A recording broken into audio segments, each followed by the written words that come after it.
Assalamualaikum warahmatullahi wabarakatuh. Apa kabar sahabat beriman? Selamat datang di Magenta Islam.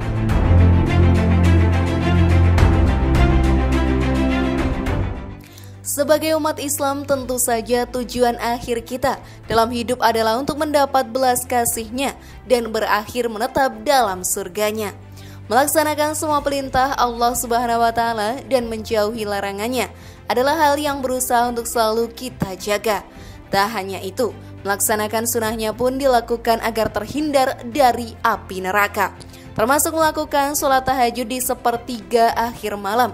Namun sahabat beriman, walaupun melakukan sholat tahajud selama puluhan tahun, seseorang masih dapat berakhir pada panasnya api neraka. Lalu apa alasan dibalik hal itu semua? Tonton video ini hingga akhir dan temukan jawabannya. Inilah dia alasan mengejutkan sholat tahajud puluhan tahun tapi masuk neraka, versi dari Magenta Islam.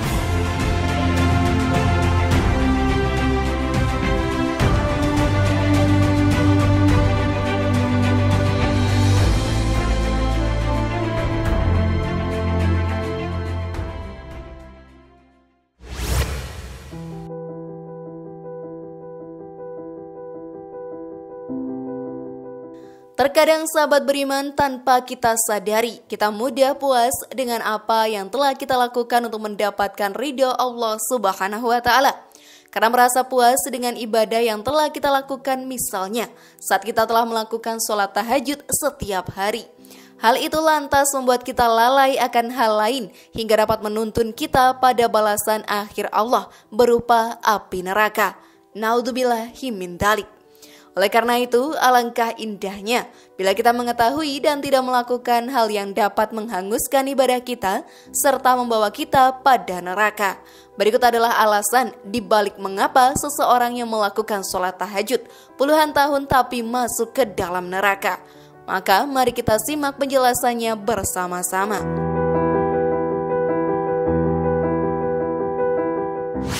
Namun sebelum lanjut, klik dulu tombol loncengnya supaya kita tetap bertebar syiar melalui channel ini. Mari berbagi pengetahuan dan ilmu yang bermanfaat. Amin ya robbal alamin.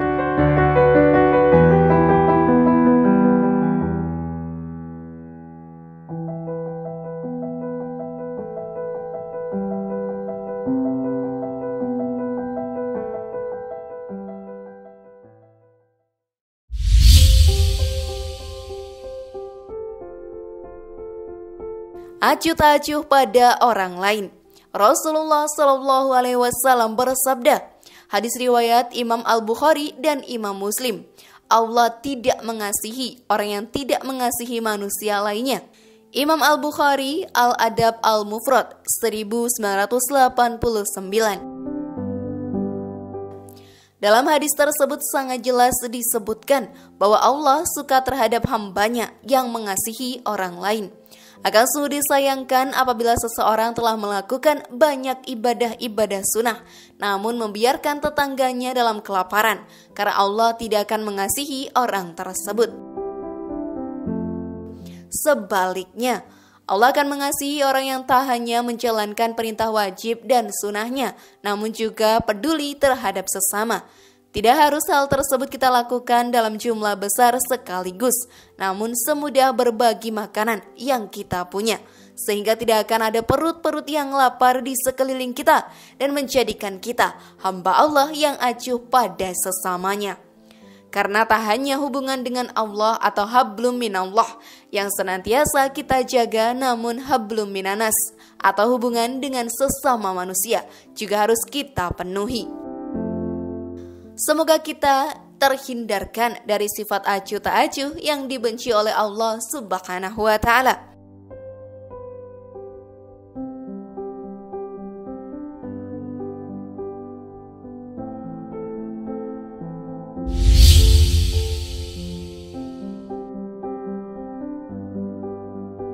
Merasa paling benar. Alkisah terdapat dua saudara. Mereka memiliki kebiasaan yang sangat bertolak belakang. Satu suka beribadah, baik yang wajib dan sunnah. sedangkan yang satunya hanya beribadah semampunya. Melihat saudaranya yang tidak pernah melakukan ibadah sunnah, ia pun sering meremehkannya serta menyalahkan saudaranya. Ia bahkan berkata, "Takkan kau cium bau surga sepertiku nantinya? Karena tidak pernah kau melaksanakan ibadah sunnah yang selalu kulakukan. Allah tidak akan memasukkanmu pada surganya." Cerita ini sahabat beriman tertuang dalam sebuah hadis sahih yang diriwayatkan Abu Daud dan Ahmad. Di ujung hadis tersebut melanjutkan, tatkala keduanya meninggal dunia, keduanya pun dikumpulkan di hadapan Allah Subhanahu wa Ta'ala. Drama keduanya pun berlanjut dengan akhir yang mengejutkan. "Pergi dan masuklah ke dalam surga dengan rahmatku," kata Allah kepada saudara yang tidak pernah melakukan sholat sunnah. Sementara kepada si ahli ibadah Allah mengatakan, "Wahai malaikat, giringlah ia menuju neraka." Kisah ini menyeratkan pesan kepada kita untuk tidak merasa paling benar untuk hal-hal yang sesungguhnya menjadi hak prerogatif Allah Ta'ala. Tentu beribadah dan meyakini kebenaran adalah hal yang utama, tapi menjadi keliru tatkala sikap tersebut dihinggapi takabur dengan menghakimi pihak lain apakah ia bahagia atau celaka di akhirat kelak. Sebuah kata bijak menyebutkan, perbuatan dosa yang membuatmu menyesal jauh lebih baik ketimbang beribadah yang disertai rasa ujub. Pernahkah kalian melakukannya, sahabat beriman?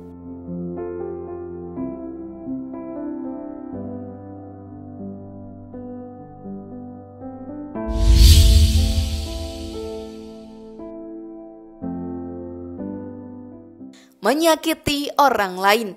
Seringkali tanpa kita sadari kita telah menyakiti hati orang lain, terutama melalui perkataan kita. Lisan memang bukanlah hal yang mudah untuk dijaga, namun bukan pula tidak mungkin bagi kita untuk menjaga lisan kita dengan cara lebih berhati-hati dalam berkata pada orang lain.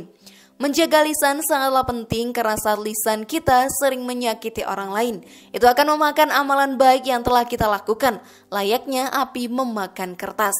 Sebagaimana diriwayatkan dalam hadis berikut ini. Dari Abu Hurairah radhiyallahu anhu, ia berkata, dikatakan pada Rasulullah Shallallahu Alaihi Wasallam, "Wahai Rasulullah, sesungguhnya fulanlah seorang wanita rajin menjalankan sholat malam, gemar puasa di siang hari, mengerjakan kebaikan dan bersedekah, tapi sering menyakiti tetangganya dengan lisannya." Rasulullah Shallallahu Alaihi Wasallam berkata, "Tidak ada kebaikan padanya, dia termasuk penghuni neraka." Hadis riwayat Bukhari dan Ahmad.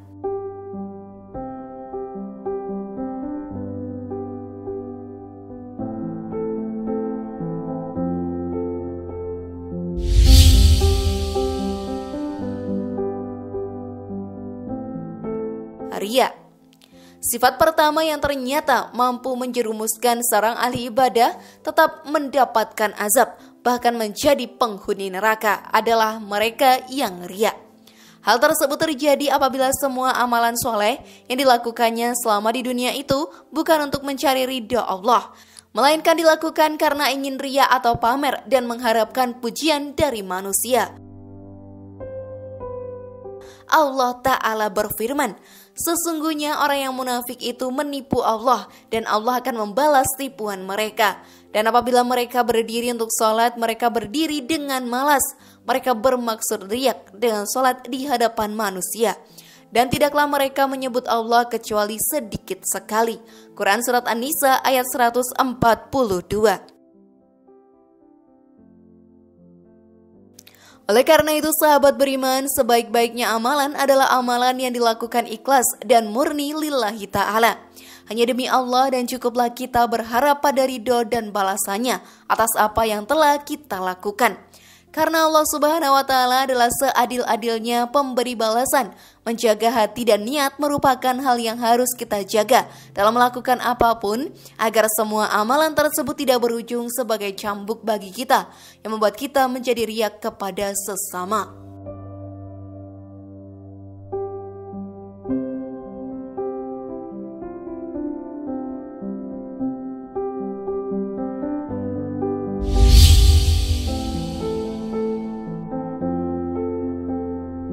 Berlebihan. Menjadi hamba Allah yang soleh maupun soleha tidak lantas memperbolehkan kita untuk lupa pada kodrat kita sebagai seorang manusia. Sebagai manusia tentu kita mempunyai hak dan kewajiban yang harus kita penuhi. Tubuh mempunyai hak untuk mendapatkan istirahat yang cukup, bersikap berlebihan dalam beribadah dan melupakan hak tubuh kita untuk beristirahat akan membuat kita menjadi hamba yang gulung. Sahabat beriman, sesungguhnya Islam menghendaki keseimbangan karena dalam diri kita terdapat banyak hak yang harus dipenuhi. Maka kita punya hak untuk tidur terpejam, badan kita punya hak untuk beristirahat. Demikian pula Allah dan Rasul-Nya punya hak atas diri kita. Semua memiliki porsi dan haknya masing-masing, maka tak perlu berlebihan dalam memberi hak yang satu hingga mengabaikan hak yang lainnya. Allah sendiri telah mengungkapkan dengan sangat indah mengenai hal ini. Dan carilah apa yang telah dianugerahkan Allah kepadamu, kebahagiaan negeri akhirat, dan janganlah kamu melupakan bahagiaanmu dari kenikmatan duniawi, dan berbuat baiklah kepada orang lain sebagaimana Allah telah berbuat baik kepadamu, dan janganlah kamu berbuat kerusakan di muka bumi. Sesungguhnya Allah tidak menyukai orang-orang yang berbuat kerusakan. Quran Surat Al-Qasas ayat 77. Maka semoga kita termasuk golongan orang yang seimbang dalam beribadah, tidak berlebih-lebihan namun juga tidak mengurang-ngurangkannya. Wallahu a'lam bishawab. Sahabat beriman, adakah hal-hal terlarang tersebut yang pernah kalian lakukan? Bagaimana cara sahabat beriman untuk menghindarinya? Semoga informasi tadi bermanfaat ya dan membuat kita berpikir lebih bijak. Mari bangun Magenta Islam ini dengan cara klik tombol subscribe, like, share, dan aktifkan tombol loncengnya. Wassalamualaikum warahmatullahi wabarakatuh. Dan jangan lupa tonton video yang lainnya ya.